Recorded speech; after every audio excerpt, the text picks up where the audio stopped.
آج اللہ کا خوف ختم، ہر گناہ کیا جا رہا ہے، اللہ غفور رحیم ہے.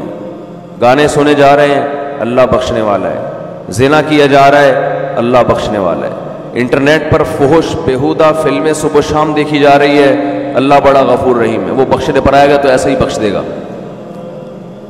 اس نے کب کہا ہے کہ میں ایسے ہی بخش دوں گا؟ بھائی کون سی آیت میں لکھا ہوا ہے؟ کون سی حدیث میں ہے؟ باپ کے ساتھ اونچی آواز سے بات ہوتی ہے اور اولاد اس خوش فہمی میں ہوتی ہے کہ اللہ بولو بخش دے گا. جس باپ اور ماں کا یہ احترام بتایا گیا کہ اگر نماز پڑھ رہے ہو تو ان کی پکار پہ نماز توڑ کے جواب دو، اس باپ اور ماں کو گھر میں ستایا جاتا ہے. باپ جب تک جوان ہو تو اس کو اولاد نچوڑتی ہے، جب بوڑھا ہو گیا اب کسی کام کا نہیں ہے اس کو ستاتے ہیں بڑھاپے میں. بہت ہو رہا ہے گھروں کے اندر. تو اللہ ان آیتوں میں بتا رہا ہے کہ اللہ کا حساب و کتاب کا نظام کمزور نہیں ہے. دنیا کی عدالت سے، دنیا کے مقدموں سے بچ سکتے ہو. ما لهذا الكتاب لا يغادر صغيرة ولا كبيرة الا احصاها. قرآن کہتا ہے اپنا نامہ اعمال دیکھ کے کہو گے یہ کیسی رپورٹ کارڈ ہے، کیسا رزلٹ ہے کہ اس نے میری زندگی کے کسی ایک پہلو کو بھی ادھورا نہیں چھوڑا. ہر چیز. اگر کسی چٹان میں بیٹھ کر کوئی گناہ کیا، اندھیرے میں تنہائیوں میں دروازے بند کر کے کوئی معمولی سا جرم کیا یا کوئی نیکی کی، یہ اس کو بھی اللہ کہتے ہیں میں تمہارے سامنے حاضر کر دوں گا. تو بھائی اللہ کا نظام ہلکا نہیں ہے، وہ بہت مضبوط نظام ہے اس کا. اور اللہ نے یہ سارا نظام جو بنایا اور اللہ نے جو ہزاروں پیغمبروں کو بھیجا اور قرآن میں جہنم کی وعیدیں اور جنت کی خوشخبریاں دی، اس لیے نہیں دی کہ آپ کو یہ آپشن دیا جا رہا ہے کہ آپ نماز پڑھیں نہ پڑھیں. پڑھیں گے اچھی بات ہے، نہیں پڑھیں تو اللہ غفور الرحیم ہے. آپ بہنوں کی وراثت دیں نہ دیں، دے دیں گے تو اچھی بات ہے، نہیں دیں گے تو اللہ غفور الرحیم ہے. آپ اپنے باپ اور اپنی ماں سے آواز آہستہ کر کے بات کریں یا نہ کریں آپ کی مرضی ہے. کریں گے تو ثواب ملے گا، نہیں کریں گے تو اللہ غفور الرحیم ہے، لیلۃ القدر میں بخش دے گا وہ آپ کو. آپ کی مرضی کہ آپ یتیم کا مال جو آپ کا چھوٹا بھائی ہے، وراثت جس کی پوری بنتی ہے، آپ بڑے ہونے کا ناجائز فائدہ اٹھا کے اس چھوٹے کی وراثت کھا جاتے ہو.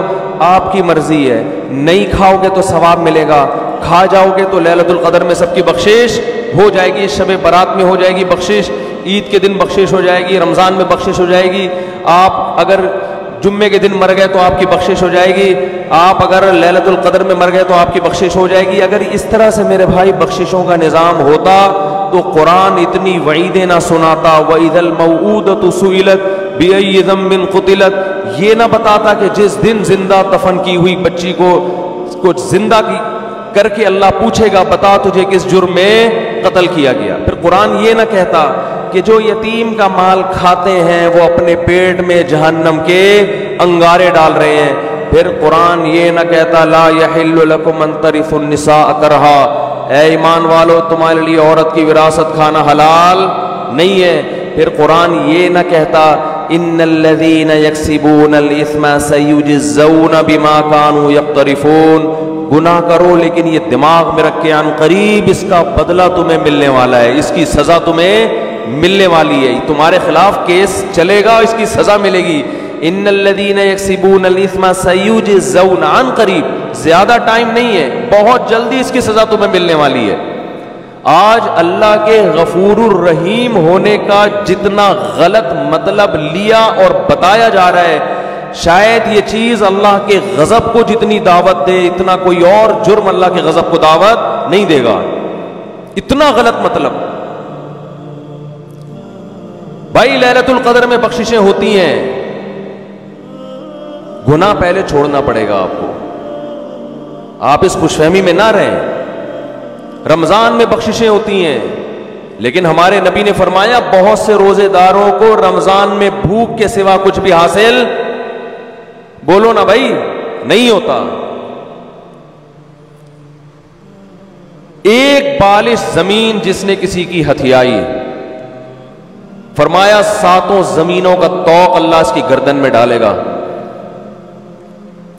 نہ معاملات صحیح ہیں, پیسے دے کے آپ تجربہ کر کے دیکھ لیں, کبھی وقت پہ واپس بولو نا نہیں کرے. یہ کیا ہے؟ یہ اس جہنم کی آگ سے غفلت. صحابہ کرام ڈرا کرتے تھے. حدیث میں آتا ہے رسول اللہ صلی اللہ علیہ وسلم نے فرمایا کہ اللہ نے اس آگ کو اس آگ سے زیادہ گرم بنایا ہے. صحابہ کرام کی ایسی کیفیت ہوئی, ترمذی کی حدیث ہے, اس طرح اللہ کے خوف سے رونے لگے کہ جیسے کوئی ہانڈی کھول رہی ہوتی ہے. یا ایھا الناس ان وعد اللہ حق فلا تغرنکم الحیات الدنیا. دیکھو اللہ فرماتے ہیں لوگوں اللہ کا وعدہ سچا ہے. اللہ نے وعدے کیے نا, مار کے ختم نہیں کروں گا, ایک دن اپنے سامنے کھڑا کر کے حساب و کتاب لوں گا. اللہ بار بار یاد دلاتا ہے اے لوگوں اللہ کا وعدہ سچا ہے. تو اللہ تجھے یہ بتانے کی کیا ضرورت ہے کہ میرے وعدے سچے ہیں؟ جب تو نے کہہ دیا تو اللہ کو معاذ اللہ جھوٹ تو نہیں بولتا. اللہ فرماتے ہیں تمہیں کچھ چیزیں ایسی ہیں جو اس اللہ کے وعدے کے بارے میں دھوکے میں ڈالیں گی اور تمہیں وہ یہ دکھائیں گی کہ اللہ کا وعدہ سچا نہیں ہے. اللہ نے معاذ اللہ سیاسی وعدے کیے ہیں, یہ سچا وعدہ نہیں ہے. وہ کون سی چیز دھوکے میں ڈالے گی؟ فلا تغرنکم الحیات الدنیا. فرمائے اس دنیا کی ترقی, دنیا کی ظاہری چمک دھمک, تمہارے یہاں سے لوگ ہوں گے جو باتیں کریں گے گورا چاند پہ پہنچنے کی باتیں کر رہا ہے اور مسلمان جنت اور جہنم کے چکر میں الجھے ہوئے ہیں. وہ لیبارٹریوں میں کیا کیا بنا رہے ہیں, مسلمان جنت جہنم سے باہر نہیں نکلتے. وہ یہ کر رہے ہیں, مسلمان جنت اور جہنم میں پڑے ہوئے ہیں. اللہ فرماتی دنیا کی جو زندگی ہے جس نے کافر کو دھوکے میں دیا, یہی زندگی کس کو دھوکہ دے گی؟ یہی تمہیں دھوکہ دے گی. اس زندگی میں جب تم ترقی کی جتنی قسمیں دیکھو, چاند پہ پہنچنے کی, مریخ پہ پہنچنے کی, خلائی سیاروں سے چھلانگیں لگانے کی, اس دنیا میں ایک چیز غور کر لینا, اس کے آگے موت ہے جو اس ساری ترقی کو چند سیکنڈ اور منٹوں میں خاک میں ملا کے رکھ دے گی. یہ ایسی ترقی ہے جو ورلڈ ٹریڈ سینٹر جیسی عمارت کو چند گھنٹوں میں زمین بوس کر دیتی ہے. اس لیے اس میں ترقی کرنا, مگر اس ترقی کو اصل مت سمجھنا اور اس دنیا سے دل مت لگا کے اللہ سے غافل نہ ہو جانا. تو یہ بہت بڑا فالٹ ہے اس دنیا کے اندر, اور یہ فالٹ سمجھ میں اس وقت نہیں آتا اس وقت تک جب تک خود اپنے اوپر بھگتتا نہیں ہے انسان. جس پر جب تک موت آتی نہیں ہے نا, اس وقت تک اس کی سمجھ میں موت, جو موت کو اپنی آنکھوں سے نہیں دیکھتا نا, اس وقت تک اس کی سمجھ میں موت آتی نہیں ہے, اس وقت تک نہیں آتی. وہ اٹکا رہے گا, اس کا دل پلاٹوں میں, گاڑیوں میں, بنگلوں میں, دولت میں اٹکا رہے گا. حتیٰ کہ کینسر کا مریض ہوگا نا, ڈاکٹر کہہ دیں گے 6 مہینے رہ گئے ہیں, مگر دل دنیا سے اس کا بھی نہیں نکلے گا. بھائی تم تو توبہ کر لو. قرآن کے الفاظ دیکھیں, قرآن کہتا ہے وَلَوْ رُدُّوا لَعَادُوا لِمَا نُهُوا عَنْهُ. کتنے لوگ ایسے ہوں گے کہ جب جہنم کی آگ کو اپنی آنکھوں سے دیکھیں گے تو اللہ سے کہیں گے ایک دفعہ دنیا میں بھیج دے. اللہ کہتے ہیں کہ یہ ایسے بدبخت لوگ ہیں کہ اگر اللہ نے ان کو دنیا میں بھیجا تو یہ جو جرم کر رہے تھے نا وہی دوبارہ کرنا شروع کر دیں گے. اسی امید پہ کریں گے کہ شاید کل میں توبہ کر لوں, شاید کل میں توبہ کر لوں. راتوں کو اپنی دعاؤں میں اللہ سے جہنم کی آگ سے پناہ مانگنے کا معمول بنائیں. یہ چیز آج ہماری زندگیوں سے نکل گئی ہے. والذین آمنوا مشفقون منہا. فرمایا کافر مانگتا ہے کہ کہاں ہے وہ جہنم, کہاں ہے وہ آخرت, دکھاؤ مجھے. فرمایا اور مومن اس سے خوف کرتا ہے, اس سے ڈرتا ہے, مطالبہ نہیں کرتا. تو اللہ نے قرآن میں کیا کہا, لَأَمْلَأَنَّ جَهَنَّمَ, میں بھر دوں گا انسانوں سے اور جنات سے جہنم کو.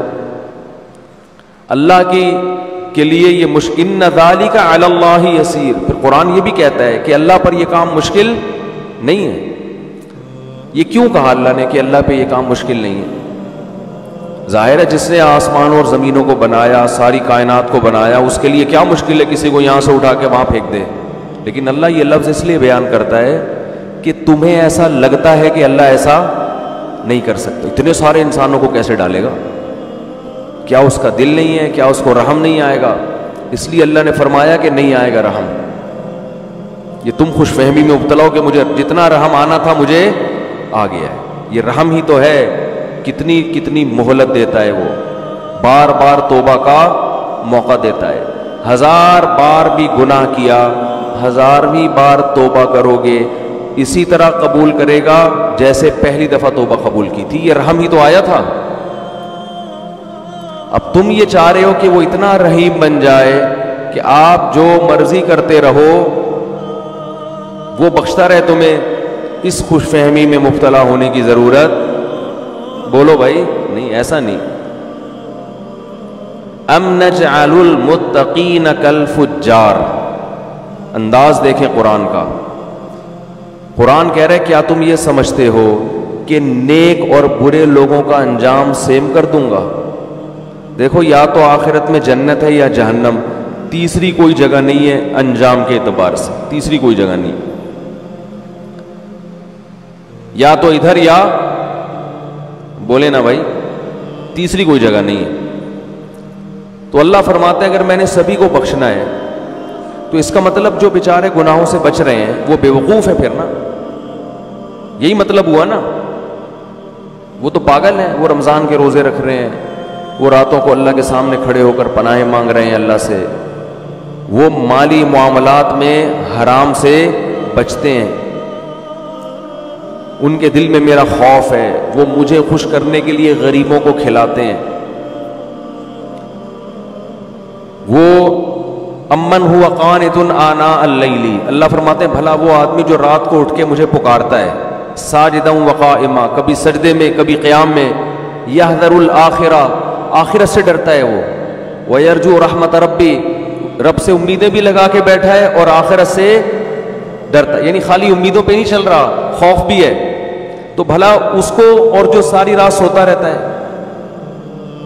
جو ساری رات ڈرامے فلمیں دیکھتا رہتا ہے، جو ساری رات اسنوکر کلب پہ بیٹھا رہتا ہے، جو ساری رات باپ اور ماں کو ستاتا ہے، جو ساری رات گناہوں میں زنا میں وقت گزارتا ہے، تو تم کیا سمجھتے ہو دونوں کو میں ایک جیسا کر دوں گا؟ ہے بھائی، دونوں کا انجام ہے، اس کو بخش دوں گا بھائی، چل بھائی چھوڑ، بس بخشش ہو گئی، کوئی میں بہت غفور ہوں، میں بہت بڑا ہوں. لیلۃ القدر کو دونوں جاگ لیے تھے تو اب دونوں ایک جیسے ہو گئے. بھلا ہم ایسا کریں گے؟ ہمیں تم نے یہ سمجھا ہوا ہے؟ ایسی بے انصافی، ایسی دھاندلی تو دنیا میں کوئی کرپٹ ترین حاکم نہیں کرتا.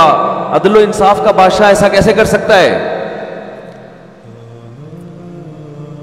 خوف پیدا کرنے کی ضرورت ہے. جن گناہوں کی طرف ہم جا رہے ہیں اور بغیر کسی بریک کے چلتے چلے جا رہے ہیں، برداشت بالکل ختم.